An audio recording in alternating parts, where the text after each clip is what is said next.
चुनाव तो जीत गए, जनता ने अपनी सहमति और मतदान तो कर दिए, लेकिन हमने जो जनता से वादा किया वो तो सरकार के नीति और नियत के हिसाब से खोखला साबित होते दिख रहा है। इसलिए चुनाव लड़ने के लिए कुछ चुनावी एजेंडे होते ही हैं, पब्लिक से ढेर सारे वायदे भी किए जाते हैं, लेकिन सरकार फंड दे ही नहीं रही है, जिस कारण कुछ कर भी नहीं पा रहे हैं। आए दिन जनता की परेशानी से अवगत तो होते ही रहते हैं, लेकिन सिवाय अपने को खराब लगने के और कोई दूसरा उपाय भी नहीं दिखता। जल जमाव की समस्याएं बनी रहती है और नल जल योजना, गली नली और पीएम आवास जैसी योजनाओं से आज लोग वंचित हैं, जिस पर चाहकर भी कुछ नहीं कर पा रहे हैं। बड़े प्रतिनिधियों को हम जैसे प्रतिनिधियों पर ध्यान देना चाहिए, वो भी हो नहीं पा रहा है। यहाँ नदी कटाव का समस्या हर साल बना ही रहता है, जिसको कोई देखने वाला भी नहीं। लोग गरीबी की जिंदगी जीने पर बेबस हैं। आज के इस दौर में भी झोपड़ी में लोग गुजर बसर कर रहे हैं। जनता का समस्या बयान करते हुए दिघलबैग प्रखंड के पत्थरघाटी पंचायत के उप मुखिया एवं समिति ने उक्त बातें कही, प्रस्तुत है।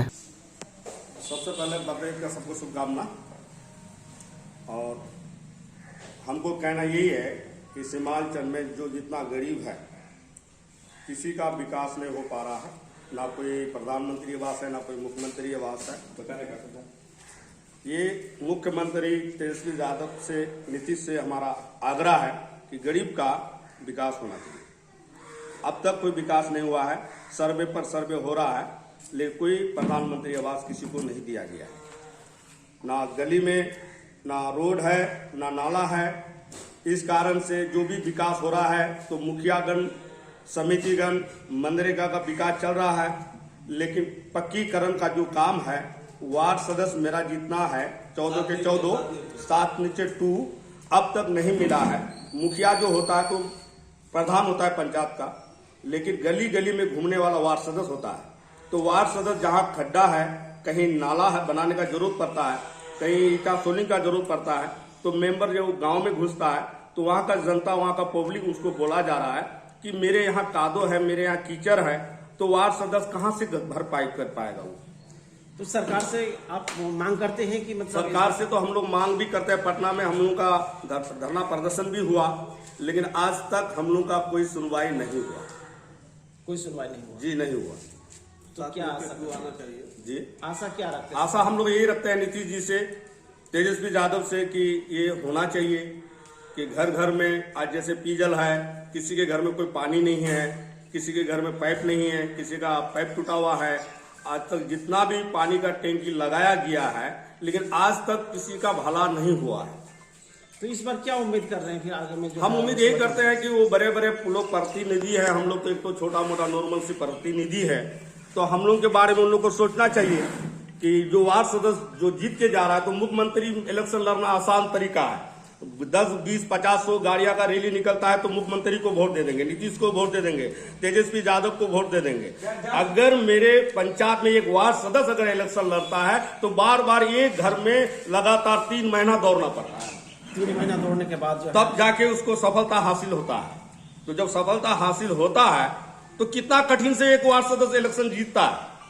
अब एमएलए कोई भी आता है, भाइयों बहनों हमको वोट दे दो, तो गाड़ी का झंडा देख करके, गाड़ी का काफिला देख करके उसको वोट मिल जाता है। और एक वार्ड सदस्य जो वार्ड में घूम घूम करके 3 महीना दौड़ दौड़ कर परेशानी हालत पर वो इलेक्शन जब जीत रहा है, तो एक पब्लिक का एक प्रधानमंत्री आवास दे नहीं पा रहा है, एक मान लीजिए एक ट्यूबवेल नहीं दे पा रहा है, एक तो गली में एक तो नाला का जरूरत है, वो पानी में है, वो नाला दे नहीं पा रहा है। तो उसके लिए सरकार को सोचना चाहिए कि उसको हक मिलना चाहिए, हक मिलना चाहिए ना, गरीब को हक मिलना चाहिए। तो इस बार का जो है सरकार मतलब किसकी बननी चाहिए? क्या सरकार तो हम यही सोच के देखते हैं कि पहले जैसे तेजस्वी था, ललुआ था, आलू लगा के चल गया। अब हमको तो लगता है कि बीजेपी ही सरकार बनना चाहिए। बीजेपी के वक्त में जो भी प्रधानमंत्री आवास, हम 2 बार उप मुखिया रहे, अगले बार भी हम प्रधानमंत्री आवास दिए। इस बार जो ललुआ का बेटा आलुआ लगाने आया है तो आलू छील करके सब उसन के खा गया है, उबाल करके। और ना कोई कॉलोनी है, ना कोई प्रधानमंत्री है। जहां तक कागज पर कागज लिखी जा रहा है कि सर्वे हो रहा है, कॉलोनी मिल रहा है, अब तक कोई कॉलोनी नहीं मिल रहा है। क्यों नहीं मिल रहा है? कि सरकार को ये सोचना चाहिए कि गरीब जो झोपड़ी में है, उस झोपड़ी छाप को कॉलोनी नहीं मिल रहा है, उसका एक कमाने वाला नहीं है, वो बेघर है। पानी हो रहा है, बरसात हो रहा है, मेरे यहाँ नदी के कारोबार है, नदी में सैलाब है, तालका मच रहा है, नदी पलायन हो चुका है। कुछ आदमी कम से कम 150 घर ग्वाल टोली कट के मेरा खत्म हो गया।